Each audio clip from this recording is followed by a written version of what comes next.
حاضرین کرام، السلام علیکم ورحمۃ اللہ وبرکاتہ۔ جیسے کہ آپ حضرات جانتے تھے کہ آج کا پروگرام رمضان اینڈ کووڈ-19 کے تعلق سے ہونا تھا، جس میں ام محترم محقق عصر حضرت علامہ ڈاکٹر پروفیسر سید علیم اشرف الجیلانی مجدد نورانی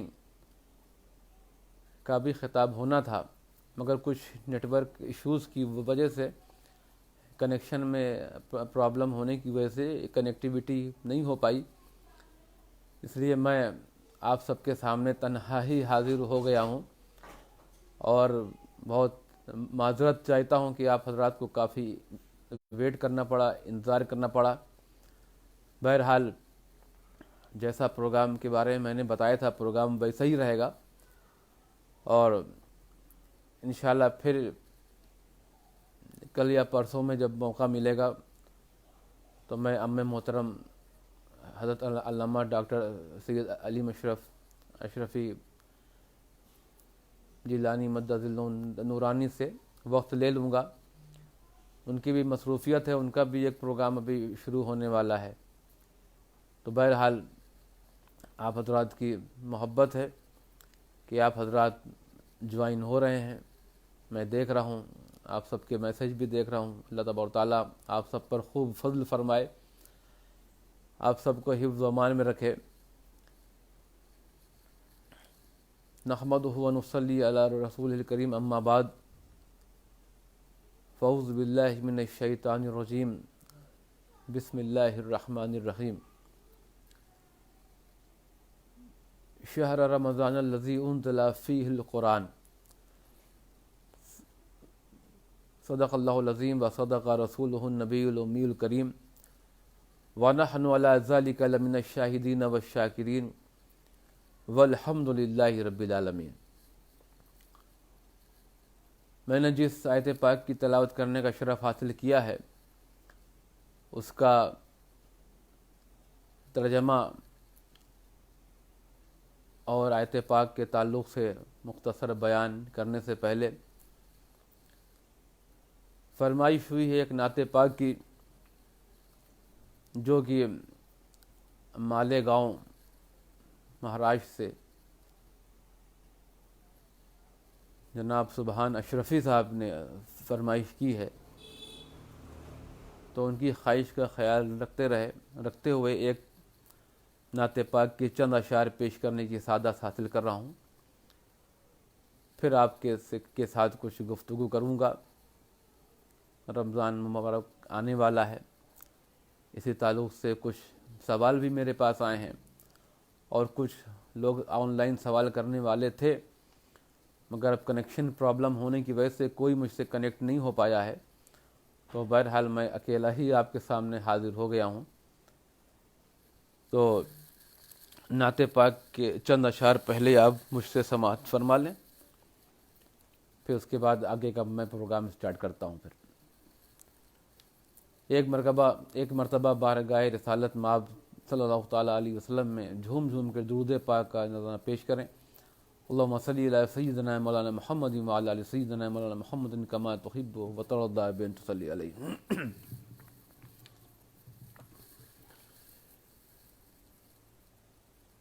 عشق نبی میں دل تڑپانا سب کے بس کی بات نہیں، عشق نبی میں دل تڑپانا سب کے بس کی بات نہیں، عشق نبی میں دل تڑپانا سب کے بس کی بات نہیں، ان کی محبت میں مر جانا سب کے بس کی بات نہیں، ان کی محبت میں مر جانا سب کے بس کی بات نہیں، عشق نبی میں دل تڑپانا سب کے بس کی بات نہیں، جس پہ نظر سرکار کی ہوگی اس کے لیے سب آسان ہے، جس پہ طیبہ بنانا سب کے بس کی بات نہیں، ورنہ دل کو طیبہ بنانا سب کے بس کی بات نہیں، عشق نبی میں دل تڑپانا سب کے بس کی بات نہیں، بوبکر نبی کا ساتھ نہ چھوڑے، ہر مشکل میں ساتھ رہے، بوبکر نبی کا ساتھ نہ چھوڑے، ہر مشکل میں ساتھ رہے، غار ثور میں ساتھ نبھانا سب کے بس کی بات نہیں، غار ثور میں ساتھ نبھانا سب کے بس کی بات نہیں، عشق نبی میں دل تڑپانا سب کے بس کی بات نہیں، خیبر کا وزنی دروازہ جس کو اٹھائے 40 لوگ، خیبر کا وزنی دروازہ جس کو اٹھائے 40 لوگ، مولا علی کا تنہا اٹھانا سب کے بس کی بات نہیں، مولا علی کا تنہا اٹھانا سب کے بس کی بات نہیں، عشق نبی میں دل تڑپانا سب کے بس کی بات نہیں۔ ناظرین کرام، آپ حضرات جیسا کہ جانتے ہیں کہ رمضان مبارک بہت ہی جلد آنے والا ہے، ہم سب اس کے استقبال کی تیاری میں لگے ہوئے ہیں۔ تو آج میں نے سوچا کہ رمضان کے تعلق سے ہی ٹاپک بھی رکھا تھا، جیسے کہ آج کل حالات چل رہے ہیں، بہت مشکل وقت گزر رہا ہے سب کے لیے، اور سب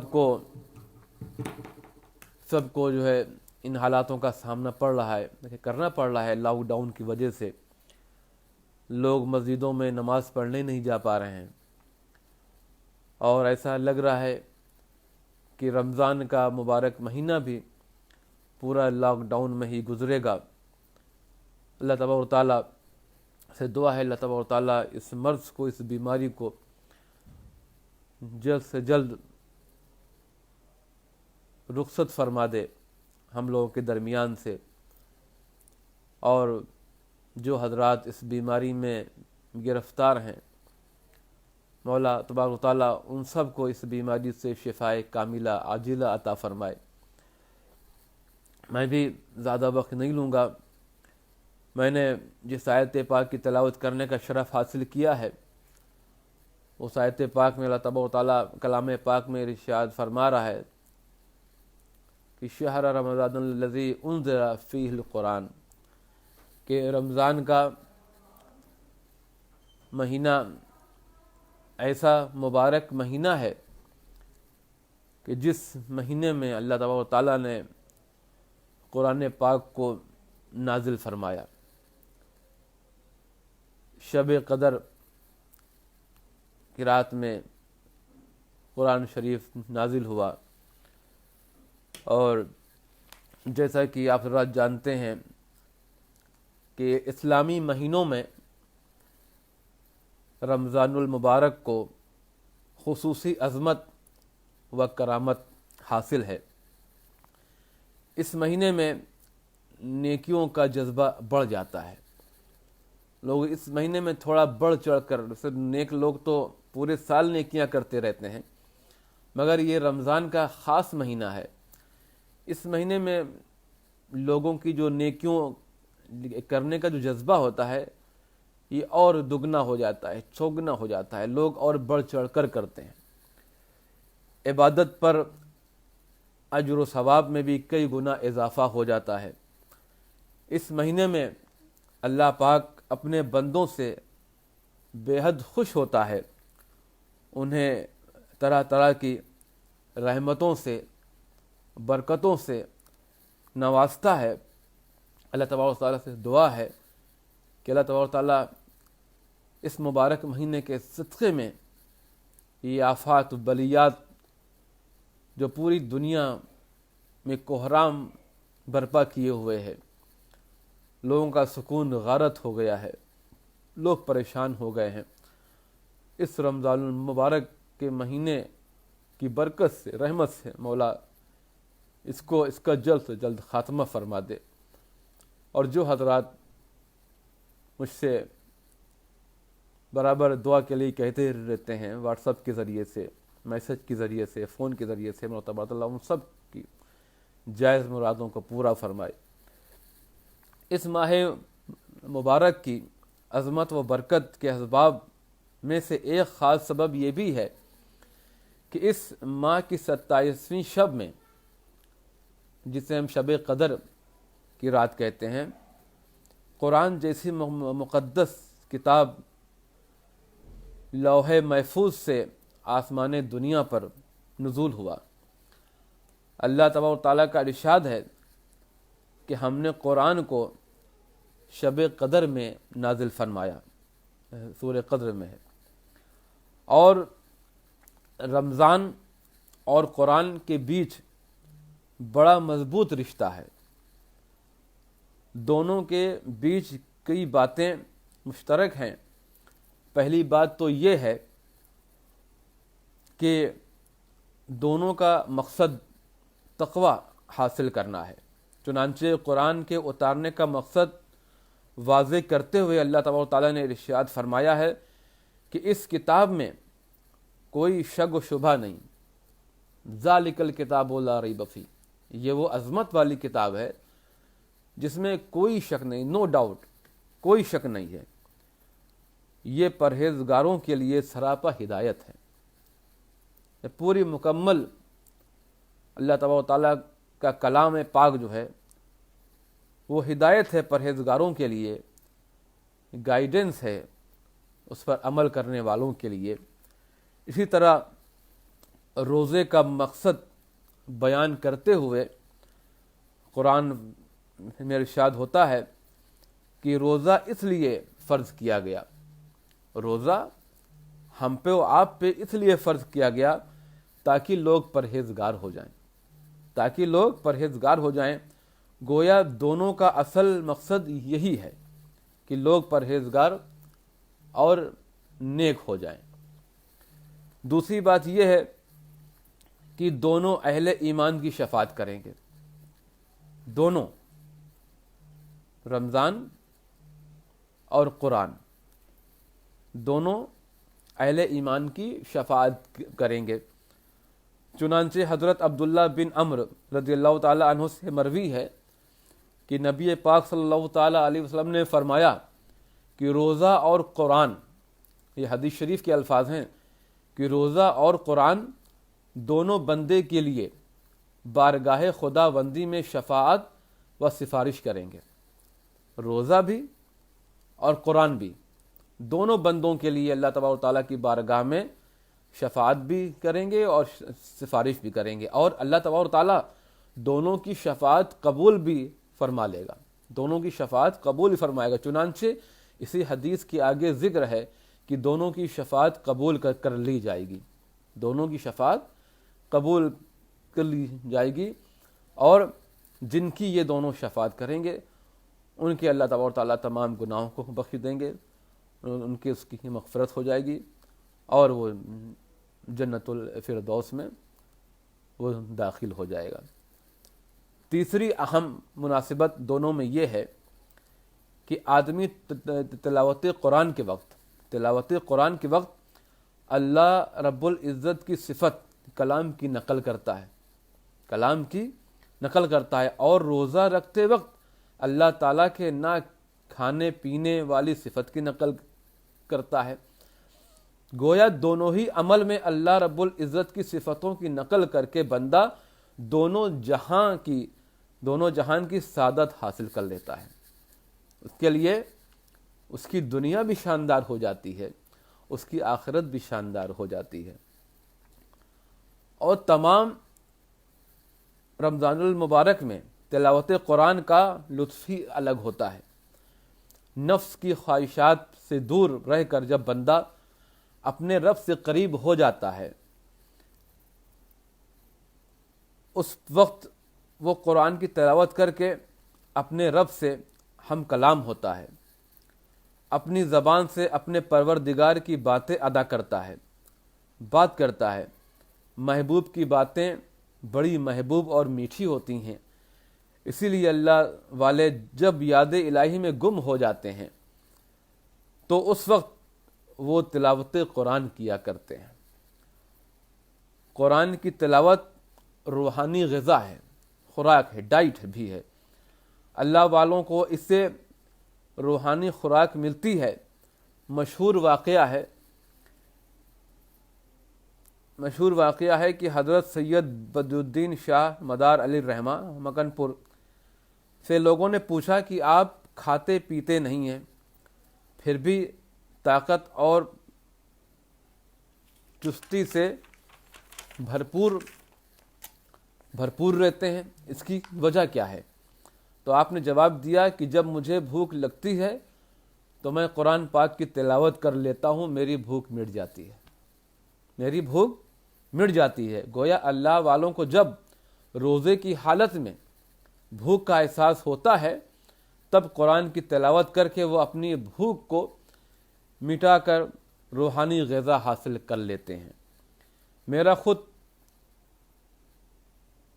تجربہ ہے کہ حالت روزہ میں جتنے شوق سے تلاوت کریں گے اتنا ہی لطف ملے گا، اور بھوک پیاس کا تو احساس تک نہیں ہوگا۔ رمضان میں تلاوت قرآن کی اسی اہمیت کی وجہ سے رسول اللہ صلی اللہ تعالی علیہ وسلم اور مہینے کے مقابلے میں رمضان میں کثرت سے تلاوت فرماتے۔ ہر سال میں آپ پر جتنا قرآن نازل ہوتا، رمضان میں حضرت جبرائیل علیہ السلام کے ساتھ اتنے حصے کا دور فرماتے۔ وفات سے پہلے والے رمضان میں آپ نے 2 بار قرآن کریم کا دور فرمایا، یہ ابن ماجہ کی حدیث شریف میں ہے۔ قرآن کریم کا یہ دور رمضان کی ہر رات میں ہوتا تھا، جیسا کہ حضرت عبداللہ بن عباس رضی اللہ تعالیٰ عنہ سے مروی ہے کہ حضرت جبرائیل امین رمضان کی ہر رات میں حضور صلی اللہ تعالیٰ علیہ وسلم سے ملاقات کرتے، اور آپ صلی اللہ تعالیٰ علیہ وسلم حضرت جبرائیل علیہ السلام کو قرآن سناتے۔ یہ مشکات شریف کی حدیث ہے۔ رمضان المبارک سے تلاوت قرآن کا ایک خاص تعلق یہ بھی ہے کہ نماز تراویح میں قرآن پاک کا ختم ہوتا ہے۔ اس نماز کا آغاز خود حضور صلی اللہ تعالیٰ علیہ وسلم کے زمانے مبارکہ سے ہوا۔ حضرت عمر رضی اللہ تعالیٰ عنہ نے حضرت ابی بن کعب رضی اللہ تعالیٰ عنہ کو نماز تراویح پڑھانے پر مأمور فرمایا۔ حضرت ابی بن کعب رضی اللہ تعالیٰ عنہ نماز تراویح میں تلاوت قرآن فرماتے۔ حضور اکرم صلی اللہ تعالیٰ علیہ وسلم اور صحابہ کرام کی یہ سنت ہے۔ حفاظ کرام نماز تراویح اور شبینہ میں ختم قرآن کا اہتمام کرتے ہیں۔ رمضان کی راتوں میں جب کوئی خوش آواز حافظ قرآن تلاوت کرتا ہے، اس وقت فضا میں گونجتی لاہوتی آواز اور ربانی کلمات کے سننے کا مزہ ہی کچھ اور ہوتا ہے۔ کچھ شہروں میں کئی مسجدوں میں نماز تراویح میں تلاوت قرآن ہوتا ہے۔ اس وقت ایسا محسوس ہوتا ہے کہ ہر طرف اللہ تبارک و تعالیٰ کے کلمات کی مٹھاس بکھری ہوئی ہے، اور چاروں جانب سے بس اللہ کی ہی باتیں سنائی دے رہی ہے۔ بزرگوں نے رمضان المبارک کے ختم قرآن کا خصوصی اہتمام کیا ہے، چنانچہ امام زہری فرماتے ہیں کہ رمضان تلاوت قرآن اور کھانا کھلانے کا مہینہ ہے۔ امام عبدالرزاق کے بقول حضرت سفیان ثوری رمضان کے ہر نفلی عبادت چھوڑ کر صرف تلاوت قرآن فرماتے۔ امام قتادہ 3 راتوں میں ختم قرآن فرماتے۔ امام اسود 2 راتوں میں ختم قرآن فرماتے، اور امام شافعی رحمۃ اللہ تعالی علیہ ایک رمضان میں 60 ختم فرماتے تھے۔ تو یہ رمضان، تو خلاصہ یہ ہے کہ ماہ رمضان میں ہمیں تلاوت کا خصوصی اہتمام کرنا چاہیے، اور رمضان کے علاوہ بھی قرآن پاک کی تلاوت کرنا چاہیے۔ اللہ پاک ہم سب کو اس کی توفیق عطا فرمائے۔ تو یہ تو رمضان کے تعلق سے جو میں نے آپ کو بتایا، اور کچھ جیسے سوال میرے پاس آئے ہیں لاک ڈاؤن کے حوالے سے، کہ جیسے کہ رمضان کا پورا مہینہ لاک ڈاؤن میں گزرنے والا ہے، تو جیسے ہم بقیہ نماز یہاں تک کہ نماز جمعہ تک گھر میں ہی ادا کر رہے ہیں، تو اسی طرح ہم لوگ تراویح کی بھی نماز باجماعت گھر میں ادا کر سکتے ہیں۔ اگر 3-4 افراد ہیں گھر میں نماز پڑھنے کے لیے، تو گھر میں جماعت کریں، گھر میں اہتمام کریں۔ تو اور سورہ کی کوئی قید نہیں ہے۔ اگر کسی کو 10 سورہ یاد نہیں ہے، الم تری کیف سے سورہ ناس تک نہیں یاد ہے، تو جو سورہ اس کو یاد ہے، اگر اس کے 2 سورہ بھی یاد ہے، 2 اگر سورہ بھی یاد ہے، تو وہ ہر 2 سوروں کو دونوں رکعتوں میں پڑھ سکے، اس کو دہرا سکتا ہے، تراویح کی نماز ہو جائے گی۔ اور بہرحال ہمیں احتیاط کرنا ہے، ڈاکٹر کی ہدایت پہ عمل کرنا ہے، اور گورنمنٹ کی طرف سے جو ہمیں بتایا جا رہا ہے، جو احتیاط بتائی جا رہی ہیں، وہ بھی ہمیں کرنا ہے۔ اور رمضان میں ہم خوب عمل کریں، تلاوت قرآن کریں، اپنے بچوں کو دینی تعلیم دیں، دینی باتیں سکھائیں اور زکوٰۃ کی ادائیگی بھی کریں. جیسا کہ آج کل آپ جانتے ہیں کہ بہت سے غریب لوگوں کو، محتاج لوگوں کو، ضرورت مندوں کو آپ کے زکوٰۃ کی بہت ضرورت ہے. اور ہمارے خیال سے سب سے زیادہ اگر لوگوں کو ضرورت ہے تو آج ہی ہے. تو اگر آپ کو اللہ تبارک و تعالیٰ نے اتنا نوازا ہے، اتنا عطا کیا ہے کہ آپ تو ہر سال کی زکوٰۃ ادا کرتے ہی کرتے ہیں، اگر آپ ہو سکے تو آپ 3 سال کی زکوٰۃ بھی اکٹھا ادا کر سکتے ہیں. جو آپ آئندہ 2 سال میں آپ زکوٰۃ دیں گے وہ بھی آپ زکوٰۃ اسی سال نکال سکتے ہیں، اگر آپ کو اللہ تبارک و تعالیٰ نے اتنا نوازا ہے، اتنا عطا کیا ہے. اس سے آپ کا 2 سال کی زکوٰۃ بھی ادا ہو جائے گی اور محتاجوں کو، غریبوں کی ان کی مدد بھی ہو جائے گی. تو جو ایسا کر سکتے ہیں، جن کے لیے سہولت ہو، سہولت کے حساب سے کریں. اس لیے کہ آج کل رمضان میں صدقات کا، خیرات کا، نیک عمل کا بہت اجر ملتا ہے، بہت ثواب ملتا ہے. ایک ایک عمل کے کئی گناہ ہمیں ثواب میں ملتا ہے.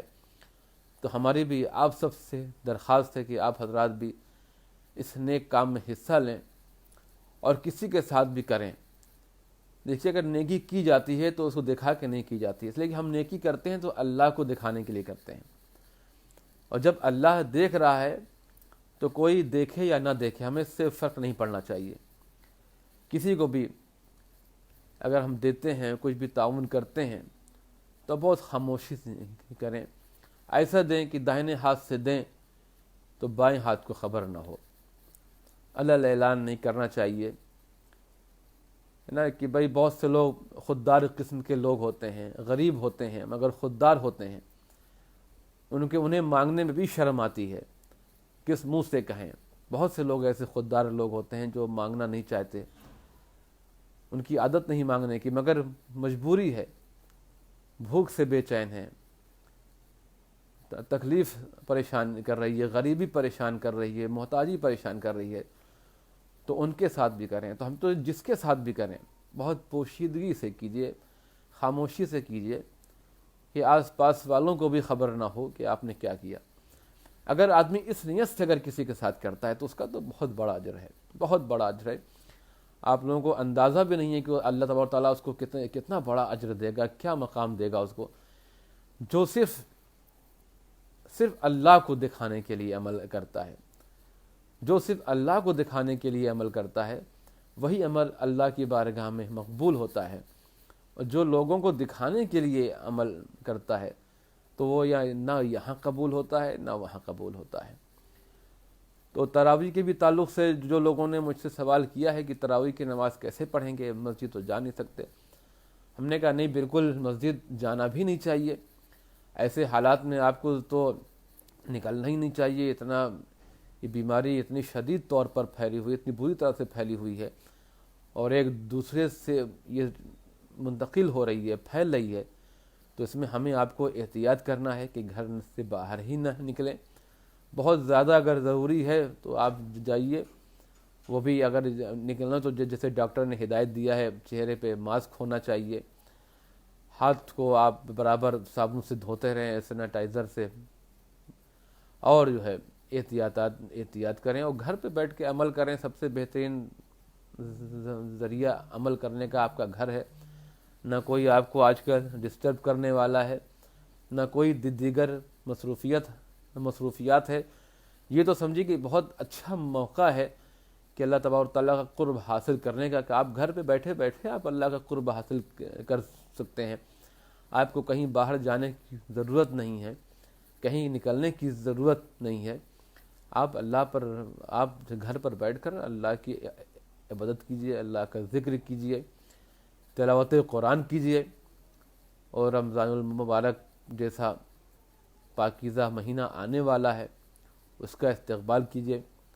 ہماری بھی آپ سب کے لیے دعا ہے کہ اللہ تبارک تعالیٰ اس رمضان المبارک مہینے سے اللہ تبارک تعالیٰ ہم سب کو فیض یاب فرمائے اور اس بلا سے، اس وبا سے جلد ہم سب کو نجات عطا فرمائے۔